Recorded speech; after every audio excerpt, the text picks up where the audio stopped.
Shamelessly Arguing with Vegans is a book authored by me. I'm Swati Prakash, and this book is available on the internet from earthhealingnetwork.com for your betterment, for that of your family, for the planet, and of course for animal rights. And I have presented in this book 150 arguments that are debunked in a lucid way.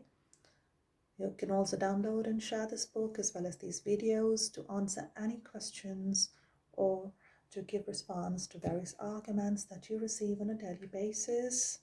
I know how frustrating it is to be vegan. The card of the day that has come to me to help us understand or predict what is in store for us is the world card. The world card shows this female being who is surrounded by the world around, but also one with yourself. Be one and know that you are the one. Each and every one of us, we are the one.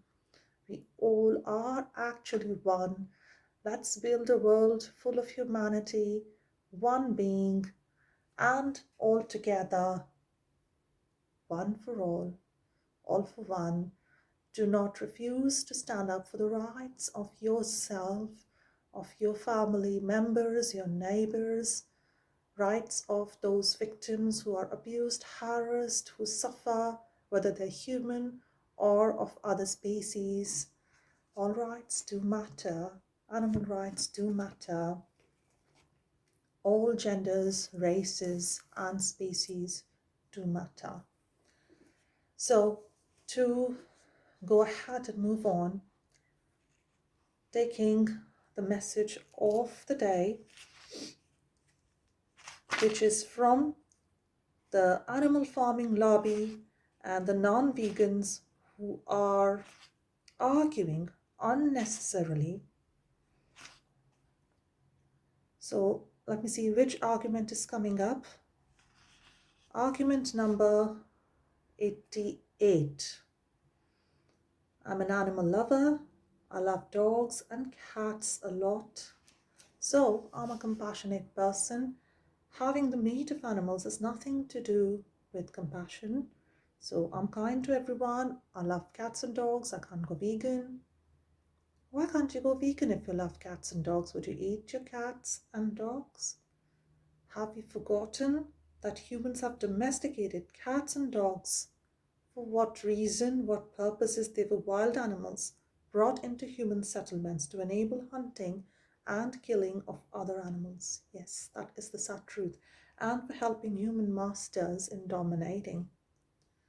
So we abused them. We have abused them. It was a kind of slavery and still is in some ways if you're breeding animals or keeping them as pets. Vegans don't do that.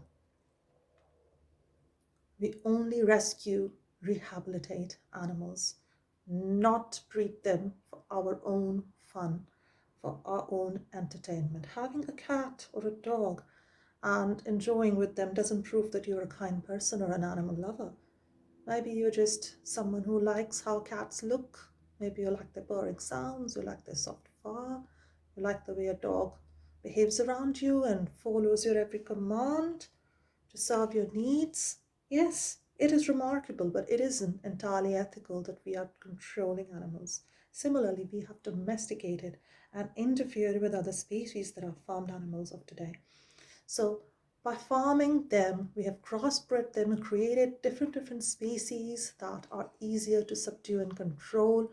In some cases, certain types of hunting dogs are created that go out in those even illegal fox hunts. And we have made the animals our slaves. This isn't animal love. This is animal usage. We have used technology to force them to produce eggs, milk in an unnatural quantity. Now, industrial farming has bred these Frankenstein-like monsters. We hear them called Franken chicken, for example. They are fattened up so much. There are geese that are being fattened up because they are force-fed by tubes, and it's It's disgusting because they have sickness, they have disease, and so do we due to these horrific ways of abusing animals. These animals, dairy cows, can barely walk with their swollen udders because of the techniques used to increase milk production, and they're displaying those techniques on YouTube as if they're doing something great, boasting about it. The animals suffer tremendously due to this kind of abuse. Long before their normal lifespan, they are dead. If you consume animal products, whether it's dairy, eggs, meat, or any other, you are paying for someone to sexually abuse and kill that poor defenseless creature. So the male animal will also be abused, the female animal will also be abused, ultimately a child being born, and you control that, and then you sometimes raise them for meat or food. You can't be an animal lover if you do such things, because someone was harmed for you to die. Someone who had a face, someone who had his or her own body, his or her own appetite. Now look, these animals, they had their own hunger. How dare you keep them hungry to kill them, to disembowel them?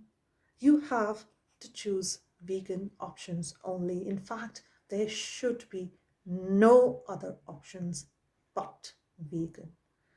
If you are not a vegan, you are pro-abuser, an animal abuser. There are no two ways about it.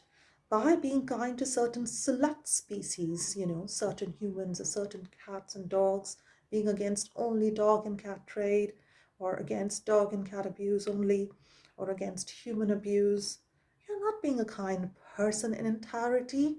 You're being a hypocrite, and you're being a speciesistic person. So please wake up. Don't contribute to animal abuse. Don't be an animal abuser. Be a vegan. Please share, like, and spread this message.